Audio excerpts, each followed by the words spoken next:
Are entry-level products like that have already been mentioned, what I initially spoke of, like the sub-32 TVs, basically, the basic air conditioners here this time around as well, are likely to benefit more over the premium models here? And what about the elasticity? Are those marketers going to benefit more?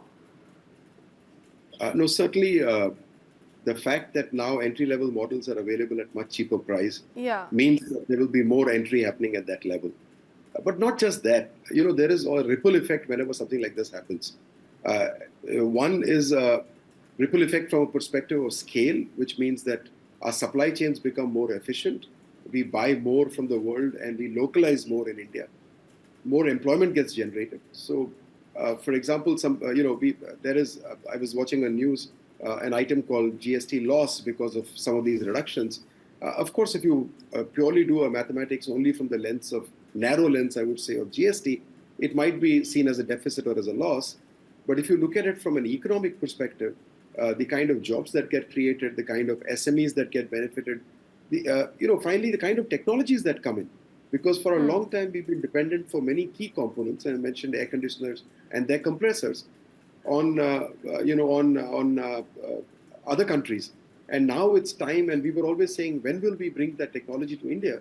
Now the numbers, when they begin to look good in any, whether it's cars or air conditioners or televisions or projectors, you mentioned, for example, there is no reason why we should be importing these projectors and their components anymore. And once we begin to do that scale, I think it also begins to translate into our ability to be able to export to the world as a competitive manufacturer. Along with this, I'd like to also mention, for example, standards. So all this needs to come together. I mean, GST is an excellent trigger, and all of us at CI and the industry are now working very hard to see how we can leverage this moment by making sure that we localize more. The local value addition is higher. For example, the industry has been demanding for a long time that if I buy an air conditioner or a television, as a citizen, I have a right to know what is the local amount of value addition that was done to us.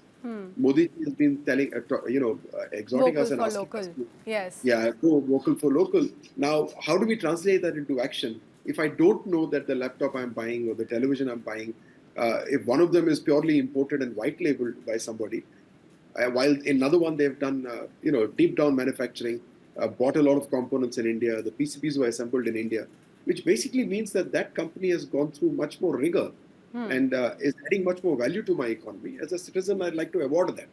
And this is what every country that developed has done. So what I'm saying is not new.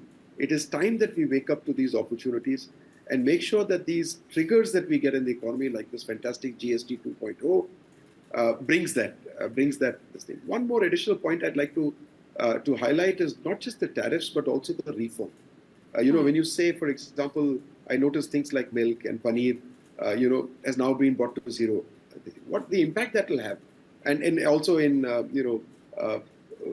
entrepreneurs who are getting into the entrepreneurial journey were scared of the GST regime or would not want to get in there and stay unorganized. I think the move to be able to allow them an automatic entry to GST within 3 days, as was mentioned, if their input tax credit is less than 2.5 lakhs, is a very, very welcome step, because more unorganized people will then come into this whole basket. And that means that our supply chains get more organized, and that means better quality, it means better taxation, it means more formalization of the economy, and hopefully for more organized jobs for the country.